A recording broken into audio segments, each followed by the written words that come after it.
excited to do another Coffee with Crawford event or activity. We haven't done them in a while just because it's been, with COVID going on, it's been hard to gather with people. But I had to do this one, and this was a really special one because it is in honor of Veterans Day. And I have Linda Haglund with me, and Linda has been spearheading this project, and I'm going to have her talk about it a little bit. But I thought this was a wonderful opportunity to introduce you to Linda, talk about the Veterans Day program, or how we honor our veterans, and then what it looks like this year just because of COVID. So anyway. Well, thank you. And officially, you've only been on the job 11 months, but congratulations. When you sign up to run for an elected office, you do it with all the hopes and dreams and never the idea of a COVID pandemic. So congratulations on surviving your first 11 months. We still have some more to survive. We do, but just trying to lead the community through this. I appreciate it. In my world, the Wenatchee Downtown Association, you'd be wondering, why am I talking to the East Wenatchee mayor? But my heart has always been a valley. The river runs through us, I always say, but should not divide us. Though in my day job, I'm tasked to cheerlead small local business in my downtown, this project is what I call a transformational project. So that's why the Wenatchee Downtown Association reached out last year. 3 years ago, my board really sees value in once a year sending me off to the National Main Street Conference. The National Main Street Conference is it's a bunch of us that do the same work across the United States. What I love about it is I come back changed. And I get to sit in sessions and hear communities, the fun things they have done to transform their community and be relevant, remain relevant in these times. And so I got this idea from a little community out of Kansas that was at a Main Street conference. Emporia, Kansas has done this program every year. And I came home and I said, we have to figure out how to do this. So in true Main Street fashion, we share ideas. So they sent me how they do it, their application, how it's run, and I could tweak it and run it here. The first banner sold 3 years ago was I bought it myself to honor my father. So this was near and dear to my heart. He was a proud veteran of World War II until the minute he died. And so every year at Memorial Day and Veterans Day, he always proudly attended everything, parade. Even his last year, the police chief on the east side took him to the parade in his car. My dad was just a proud veteran. So the first year, 3 years ago, we had 21 banners. Any proceeds we received beyond production of the banners went to the local Veterans of Foreign War organization, VFW. That also was near and dear to my father's heart. And then something happened right after Veterans Day last year. I call it took this program to a new level. And that is when George Turner from NCW Vets Serving Vets, the bunker, walked into my office. And Vets Serving Vets believe that veterans do serve other veterans and they serve their community in doing so. And he said, I want to help serve our veterans by helping you do this. And so Vets Serving Vets, the bunker, became our beneficiary last year. We went from 21 banners the first year to 63 banners last year. And this year we have 100 banners. So they will hang, 65 will hang in Wenatchee, 35 will hang in East Wenatchee. They're going up. And they will be up the month of November. The banners hang for 2 years. The family pays for the banners, and after 2 years, the families get to keep the banner. The other thing that worked this year more than that and worked the 3 years is I have to give huge kudos to the Wenatchee World. They produced this booklet that will come out in the newspaper on Veterans Day. And it tells the stories of all the 100 heroes whose banners are up. They're touching stories. They are touching stories. We have some stories that will not be told this year for different reasons. We have notated this year our 3 Gold Star heroes who died in serving their country, and they will be notated by their stories with the Gold Star. It's just moving stories, but I have to say, of anything I've done in my 9.5 years in this job, I choke up almost daily. I'm about to choke up now because of the heroes standing in my office.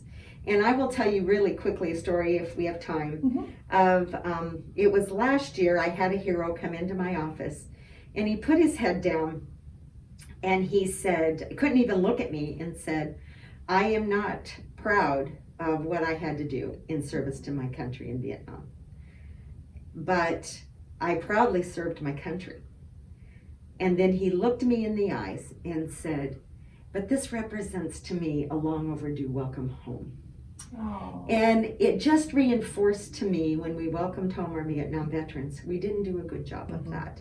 And so particularly for my Vietnam veterans, this has been for some healing, moving to have their stories told. We have brothers whose stories are told. It's just story after story. They tell me about how their family never knew their story. And now they're getting to read about their family member, because sharing those stories are so incredibly difficult. So hats off to the Wenatchee world that we can tell their story. Hats off to some continuous sponsors like Precision Waterjet and Plum Perfect, who kick in a little to help offset the price of the banners for the families. That's nice. It's how they give back to heroes. Kudos to Kyle Barnes. Go USA does these banners. I get pictures in every way, shape, and form, and Kyle works his magic to make them look really good on a banner. Oh, they look amazing, and they're really good quality banners. I mean, they're beautiful. I know. So that's Go USA, but that's Kyle Barnes. His heart and soul is in this. Okay. And then finally, I'll tell you a secret that isn't really out, but it will be. Every year, I try to get a preface, a letter from a hero that matters. And this year, had a crazy idea that ended up working out. And there is a letter in the book from General George Mattis to our local heroes. It's a special letter that he sent, particularly, he's a very, very busy man in retirement. He's probably working more in retirement, but he was gracious to provide the letter to honor our heroes here. He has a connection to this place that matters. So it was super cool. So I'm just... That's very special. I always say I didn't have the honor of serving my country, but I can serve those who did. And in this small way, as a community, we get to serve our heroes in this way by honoring them every year. Well, and I know and I'm the same. I didn't serve in the military. I have lots of family members who did, and friends, of course, who did. And you want to, show your gratitude, and it's sometimes hard to, how can it be meaningful? But purchasing a banner, or I'm just really excited that East Wenatchee is participating on this, and that we have them all the way up the street here, and to look at those as you drive by and just reflect for a minute. If that's the least I can do, right? Well, and when I reached out to East Wenatchee last year, because I knew this was bigger than Wenatchee downtown, and bigger than Mission and Chelan and Arundel, where they are hanging. When I reached out, this is an effort from the city crews. This is work to get them up and take them down. And I just want to say thank you for being collaborative. That this isn't about a downtown Wenatchee or a downtown in East Wenatchee. This is about, as a valley, the message is clear. We honor our heroes. And both city crews and mayors have been very collaborative. You have a very nice letter in the front of the book and a very nice picture. And it's just really a statement that we're doing this together as a community. This is one, I hope, of many ventures in the future that we find ways to do this together. And I'm just so thankful that East Wenatchee wanted to play with us. Well, I'm thankful too. I think it's just, like you said, it's a wonderful gesture, and it's a great partnership that we have, and I hope it grows and just is an example of many other things that we do together as well. But it's exciting. I'm grateful that you take this on. I know this is a huge project for you, but it's so meaningful, and we need those community volunteers like you out there organizing this, because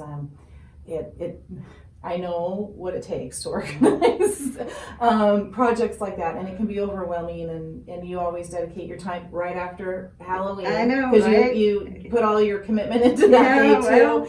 So you just don't stop. Well, we can't. We can't. We can't put our foot on the brake even now. More, we have to keep our foot on the gas and plow through this, right? In the best way we can. But when I reach out to the Wenatchee world, I said now more than ever our community needs a little bit of normal. And Veterans Day, that we can't do the parade and the typical things that we do, the normal will be seeing our heroes. I encourage families to take their booklet that'll come out on Veterans Day, and take this and take your children around and look at the heroes. Drive the heroes. And in Wenatchee, they'll be on Wenatchee Avenue, Arrondo, Mission, and Chelan. And in East Wenatchee, all the way up 9th, up, then it turns into 8th, loops right, and goes up toward the junior high. They'll all be in that easy way to walk or to take your booklet and tour the heroes. And if you see those moments where families gather underneath their heroes' banners, some have left us and some are still with us, you know, honor those moments for these families, because it means a lot to them. Well, and you were saying that you've seen people even stop and salute them. That's pretty cool. I would choke up if I saw that. We have heroes, particularly from the bunker or the VFW or the American Legion, that actually stop and salute the heroes. Wow. And it's pretty cool. Yeah. So when you look at the booklet and you look at these families, some of those heroes walk among us and you don't know. Don Sangster's a really great picture. He'll be on Mission Street. He served his country. And you see Don a lot, you just don't know that. You have a council member, Matt, out right in front of City Hall. A lot of people don't know that he served. And I said to your city crew this morning, you know, it's funny to me, or not funny, they served their country, and then now he's serving as an elected official. He continues to serve, and that's indicative of a lot of our heroes. Well, and I think even if they're not on a banner or not serving, you know, in an elected position or whatever, they do come back they serve our community. Just because their time in the military ends doesn't mean that they've stopped contributing. I think so many of them have given so much beyond just their military time, and you know, they continue to do that. They do, and I can't thank them enough. A small way, but in great ways. So it seems small, but I think it's meaningful, and it's special when it's your person up on the banner. Well, Linda, I'm just glad that you were here. We went out and we got to watch one of the banners go up.